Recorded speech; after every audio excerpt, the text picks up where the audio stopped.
The worst street food is pani puri. Particularly pani puri, masala puri. ತಟ್ಟೆನ ತೊಳೆಯಂತ ನೀರು dirtiest water. ಅದು ಬಹಳ ರುಚಿ ರುಚಿಯಾಗಿರುತ್ತೆ, ಹುಳಿ ಹುಳಿಯಾಗಿರುತ್ತೆ.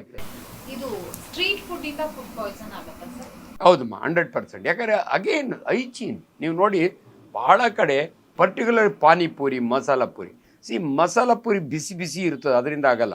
ತುಂಬ ವರ್ಸ್ಟ್ ಫುಡ್ ಅಂದರೆ ಇದಿಟ್ಟಿರ್ತಾರೆ ಪಾಣಿ, ಅದು ಭಾಳ ರುಚಿ ರುಚಿಯಾಗಿರುತ್ತೆ, ಹುಳಿ ಹುಳಿಯಾಗಿರುತ್ತೆ.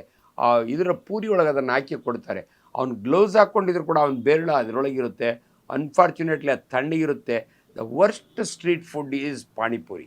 ದಯವಿಟ್ಟು ನೀವು ಆ ಪಾಣಿ ಮಾತ್ರ ಭಾಳ ಕೇರ್ಫುಲ್ ಆಗಿರ್ಬೇಕು. ಅಂದರೆ ತಿಂದೋರಿಗೆಲ್ಲ ಆಗಲ್ಲ, ಬೇಕಾದ ಜನ. ನಮ್ಮ ಇಂಡಿಯನ್ ಸ್ಟಮಕ್ ಹೆಂಗಂದರೆ ರೆಸಿಸ್ಟೆನ್ಸ್ ಬಂದುಬಿಟ್ಟಿರ್ತದೆ, ಏನಾದರೂ ಆಗಲ್ಲ. ಹಂಗಾಗಿ ಖುಷಿ ಖುಷಿಯಿಂದ ತಿಂತಾರೆ. ಬಟ್ ನಮ್ಮ ವಾರ್ನಿಂಗ್, ಸ್ಟ್ರೀಟ್ ಫುಡ್ ಎಲ್ಲಿ ನೀರು ಚೆನ್ನಾಗಿರಲ್ಲ. ಆಮೇಲೆ ನೀವು ನೋಡಬೇಕು, ಆ ತಟ್ಟೆನ ತೊಳೆಯಂಥ ನೀರು ಡರ್ಟಿಯೆಸ್ಟ್ ವಾಟರ್.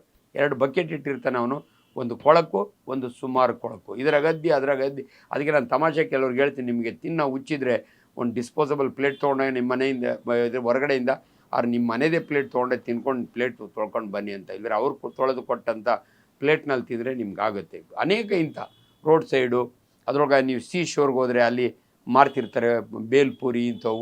ಇಂಥವು ಎಲ್ಲಿ ಆಹಾರ ಬಿಸಿ ಇರಲ್ಲ, ಎಲ್ಲಿ ನೀರು ಕುದಿಸಿರಲ್ಲ ಅಂಥ ಕಡೆ ಇದು ಭಾಳ ಕಾಮನ್ ಆಗುತ್ತೆ.